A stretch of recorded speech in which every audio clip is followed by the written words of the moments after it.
Dua sekawan yang pandai. Seorang ilmuwan membutuhkan sukarelawan untuk eksperimennya. Dua orang sahabat, William dan Oliver pun bersedia untuk ikut serta karena mereka lagi butuh uang. Lagi pula, si ilmuwan menjamin eksperimen ini cukup aman. Tapi bohong. Begitu tiba di laboratorium, kedua sahabat ini sadar kalau eksperimen ini cuma jebakan. Kenyataannya, si ilmuwan berencana menguji efek berbagai jenis racun pada tubuh sukarelawan. Ilmuwan tadi memisahkan dua sahabat ini dan menguncinya di ruangan yang berbeda. Satu-satunya cara untuk melarikan diri adalah dengan melakukannya bersama-sama. Sayangnya, si ilmuwan selalu berjaga-jaga sehingga mereka tidak bisa saling bertemu. Salah satu dari mereka hanya bisa pergi ke kamar mandi di malam hari dan yang lain di pagi hari. Walau begitu, beberapa hari kemudian, kedua sahabat ini berhasil kabur. Tapi, bagaimana mungkin? Kamu punya 8 detik untuk menebak.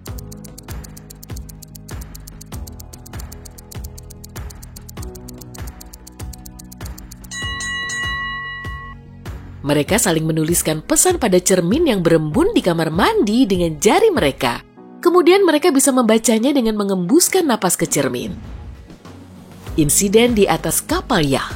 Camilla sedang berlayar di atas kapal Yah mewah di perairan Mediterania. Suatu pagi, dia bangun dan sadar kalau semua cincin mahalnya telah dicuri. Camilla segera mendatangi dan meminta kapten kapal untuk mencari perhiasannya. Si kapten bertanya pada kru dan penumpang lainnya dan menemukan 3 tersangka.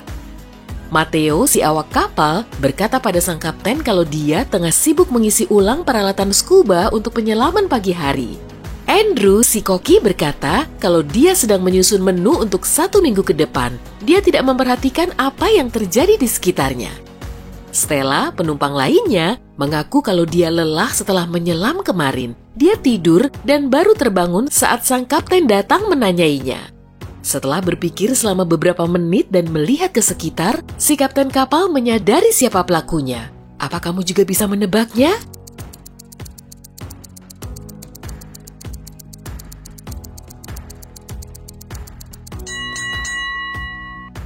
Pelakunya adalah Matteo yang mengaku sibuk mengisi ulang peralatan scuba, tapi tangki oksigennya tetap saja kosong. Data yang terhapus. Mark, direktur di perusahaan miliknya sendiri, datang ke kantor dan menyalakan komputernya. Beberapa menit kemudian, dia melompat dari kursinya, mengambil telepon, dan menghubungi kawannya Lucas, detektif di kepolisian. Saat Lucas tiba, Mark berkata kalau semua data terkait transaksi super penting telah dihapus dari komputernya. Lucas pun menginterogasi 3 orang yang mendekati komputer Mark. Alia, si akuntan, memberitahu Lucas kalau komputer itu tiba-tiba berhenti berfungsi. Lalu dia menekan beberapa tombol pada keyboard dan komputernya pun kembali normal. Leo, si ahli IT, mengaku kalau dia cuma mengupdate software antivirus dan tidak melakukan hal di luar itu.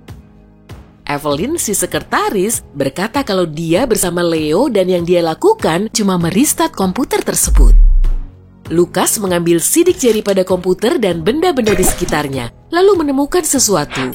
Dalam sekejap, si detektif langsung tahu siapa yang menghapus file itu. Apa kamu bisa menebaknya?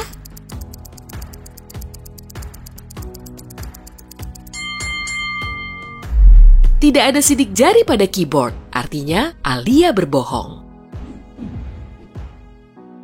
Misteri Prom Night. Sejak kecil, Emma bermimpi bisa jadi ratu prom. Kemungkinan besar mimpinya bisa terwujud karena dia populer, pintar, dan cantik. Sementara menunggu hasilnya, Emma ingin mengupdate acara ini secara live di Instagramnya. Sayangnya, tidak ada wifi atau sinyal di gedung olahraga sekolah tempat acara ini berlangsung. Awalnya Emma kecewa sekali, tapi kemudian perhatiannya teralihkan pada perkataan MC. Sekarang kita akan mengetahui siapa raja dan ratu prom malam ini. Tunggu, mana kotak berisi hasil pemungutan suaranya? Seseorang telah mengambil kotak suara dan melempar isinya ke kolam renang. Semua isinya basah dan tidak bisa dibaca. Kepala sekolah punya 4 tersangka. Eva berkata kalau dia berdansa sepanjang malam sama seperti siswa yang lain. Steve mengaku kalau dia meninggalkan gedung olahraga selama 1 atau 2 menit untuk menjawab telepon. Dia langsung kembali kok dan melanjutkan berpesta. Lisa menjelaskan kalau dia bertengkar dengan pacarnya setelah melihatnya dengan gadis lain. Dia keluar dari gedung olahraga karena tidak ingin ada yang melihatnya menangis. Dan Eden berkata dia kehilangan dasinya sehingga ia pergi mencarinya saat insiden ini terjadi. Siapa yang berbohong?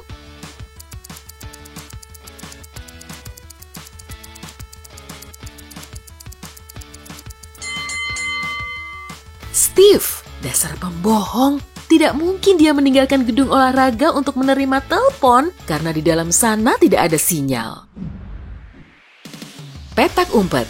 Michael mengundang teman-temannya untuk berpesta di rumah. Setelah makan dan berdansa, anak-anak muda ini memutuskan untuk bermain petak umpet. Michael meminta semua temannya agar tidak bersembunyi di ruang belajar pamannya. Ia menjelaskan kalau pamannya ini sedikit aneh dan ruangannya dipenuhi dengan berbagai jenis jebakan. Permainan dimulai, Daniel kesulitan mencari tempat bersembunyi yang aman. Karena panik, dia menyelinap ke dalam kamar pertama yang ditemuinya. Sialnya, ia baru teringat pesan Michael setelah pintunya tertutup dan terkunci. Pintu itu ternyata terkunci oleh kata sandi dengan huruf-huruf terpampang di atas pegangan pintunya. Kebingungan, Michael melihat ke sekitarnya. Dia melihat selembar kertas dan mengambilnya. Ada 4 angka tertulis di sana, 1659. Daniel berpikir sebentar dan berhasil keluar dari ruangan itu. Bagaimana mungkin?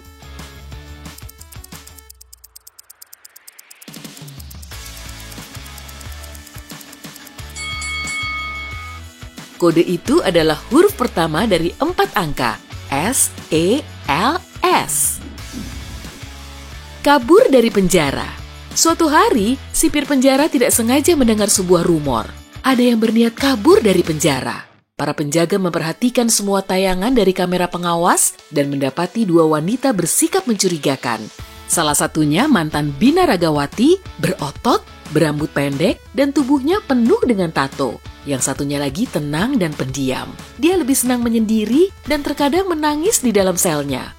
Setelah menonton videonya beberapa kali, si penjaga tahu wanita mana yang berencana kabur. Apa kamu juga bisa menebaknya?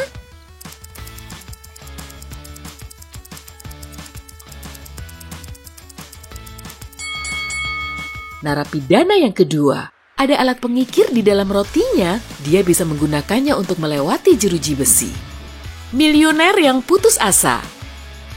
Nathan, pengusaha sukses dengan bisnis bernilai triliunan rupiah, dan temannya Jackson, detektif swasta yang terkenal, baru kembali dari liburan panjang di luar negeri. Mereka memutuskan berhenti sebentar di villa milik Nathan dalam perjalanan pulang. Ketika memasuki villa, kedua pria ini melihat semua barang berharganya telah hilang. Seisi villa juga sangat berantakan. Aku cuma pergi sebulan, apa yang terjadi di sini? Kata Nathan. Jackson mengambil apel dari meja ruang tengah dan mulai memakannya sambil berpikir. Kuncinya tidak rusak, artinya orang yang mengambil semua barangmu punya kuncinya. Setelahnya, si detektif meminta Nathan mengundang 3 orang. Mia, keponakan Nathan, berkata pada Jackson kalau dia tidak mengunjungi villa tersebut. Mobilnya rusak parah selama 2 bulan belakangan. Selain itu, lokasi villa juga terlalu jauh dari kota jika naik kendaraan umum. Sarah, si pelayan, mengaku kalau dia mampir membawakan makanan dan beberes beberapa minggu yang lalu. Tapi sejak saat itu, dia tidak pernah datang lagi. Adam, tukang kebun, berkata pada si detektif kalau dia sedang berlibur dan baru saja kembali. Dia bahkan bersedia menunjukkan tiket pesawatnya pada Jackson. Jackson langsung tahu siapa pelakunya. Kamu punya 8 detik untuk menebaknya.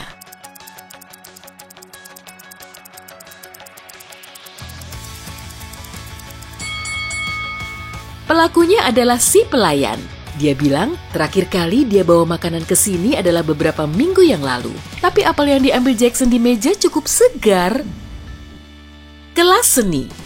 Ibu guru Donna mendengar Abigail, muridnya, menangis. Gadis kecil itu berkata kalau kue kering miliknya hilang dari loker. Ada yang mengambil kue itu selama beberapa minggu, tapi Abigail tidak tahu pelakunya. Ibu guru Donna memutuskan untuk menolong gadis kecil ini. Mereka menaruh alarm sederhana pada loker Abigail yang akan menyala jika ada orang selain Abigail yang membuka pintunya. Mereka bersembunyi di sudut ruangan dan mulai menunggu. Dalam 10 menit, mereka mendengar alarmnya. Namun saat mereka sampai di loker, isinya sudah kosong. Tapi ibu guru Donna menyadari ada yang masuk ke ruang kelas seni. Ibu guru Donna buru-buru masuk ke sana, tapi semuanya terlihat normal. Untungnya, dia tidak perlu waktu lama untuk mengetahui siapa yang selama ini makan kue Abigail. Perhatikan baik-baik lukisan di ruang kelas seni. Apa kamu bisa mendapatkan jawabannya dalam 8 detik?